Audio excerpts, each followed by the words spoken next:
morning, church. Good morning, church. Let's go. For those of you that haven't met me, my name is James Del Santro. I am 20 years old, and I'm part of the campus ministry here at Central Jersey. You know, it feels good to finally introduce myself properly, because I know to a lot of you in this room, I've just kind of been known as Mike's better-looking younger brother. So that feels good to introduce myself. So I was baptized back in July of 2025, and today I'm going to share how the cross got me there. I grew up a Catholic and kind of just used that as a label to just be right with God, and I just thought I was right with God because I just went to church maybe once a month and prayed here and there and threw a cross chain on my neck. But that all kind of changed when Mike graduated from Kane and came back home, and he was just this new person that Jesus worked on, and it showed me what the cross is really about. And, at first, Mike would kind of subtly call me out for my life of sin, and I would kind of look at him crazy, and, I wasn't budging. I was like, nah, bro, that's not for me. And so then in the fall of 2023, this was about a year after Mike was baptized, I started having, serious, unexplainable panic attacks and anxiety, and I was just living a life of, fear, depression, and anxiety. And, I was always the kind of guy growing up that, almost made fun of people that had mental health issues. I didn't really believe in it or think it was a real thing. So I battled this for a couple months until a night in January of 2024 where I really felt free from these chains of anxiety and, thought I was on top of the world again. And that lasted me about 20 minutes. And so later that night, I received a text from my best friend that his battle with cancer was terminal and that I was going to lose him by the end of the month. So losing him put me right back to square one mentally, and I didn't really know where to turn. I lost my best friend, and I drowned my sorrows in drugs, alcohol, and sexual immorality. I had a friend from high school recently say to me, don't you think it's crazy how we did everything but turn to God after losing Joey, but he still had the patience to do this with your life? And that really hit, man. That was strong. I actually had a conversation with a brother the other day, and I was talking about how it's been almost a year now since I've been baptized, and I've been sober since a week before I got baptized. So if you told, yeah, thank you. Nah, yeah, if you told 18-year-old, 17-year-old James that he'd be sober for almost a year and doing this right now, I'd probably look at you crazy. But after I lost my best friend, everyone kind of told me, they were tried to comfort me by saying don't worry, God's got him, he's home with God, and it kind of made me reflect on my own life.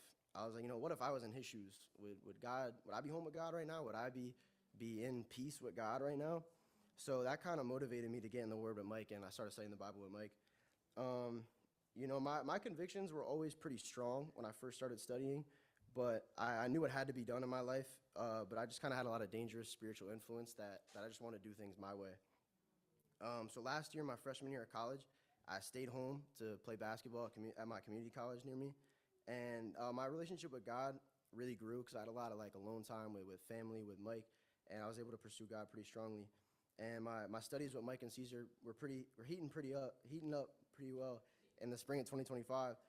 So we finished all the studies in April, but I was not all in. And I guess I just needed to have my heart broken by the world a little bit more.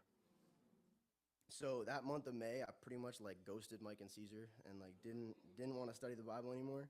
And that month of May, I think I could count on one hand the amount of nights or days that I was sober. And so that really convicted me. At the end of the month, I was like, I need to fix my life up, and I wanted to live a righteous life, but still wanted to do it my way. So that month of June, I went clean. I didn't really touch anything that whole month, and then until the end of the month, where I cracked, and I went right back to where I was filling my Jesus-sized hole in my heart.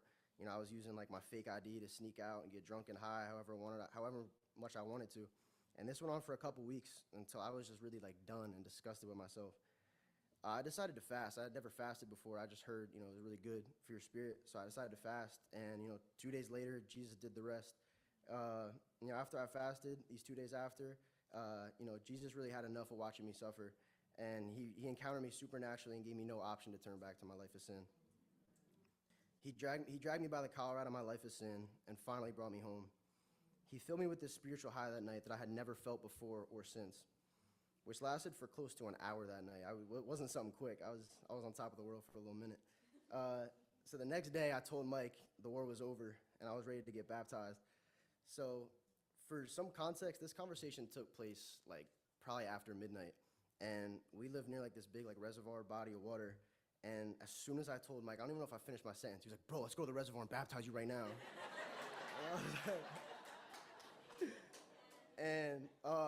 I really wish you guys could have seen Mike's face that night, because I really will never forget the look on his face. I could see in his face that my salvation was an answered prayer in his life. This was such a miracle in his life that he wanted to hop in a reservoir at 2 in the morning. So that moment truly made me recognize the power of our God and what a beautiful God we do serve. A scripture that connects me to the cross and really drives my life daily is Matthew 13:44. Jesus says, "The kingdom of heaven is like treasure hidden in a field. When a man found it, he hid it again, and then in his joy went and sold all he had and bought that field." In my long search throughout the world, I never discovered a treasure that compares to what Jesus did for me on that cross. And that treasure is so powerful that I feel selfish sometimes when I'm not sharing that treasure with the people I love. And the beauty of sharing my treasure, I have friends from high school here that I've been praying for that came out to church to support me today. So, yeah, clap it up.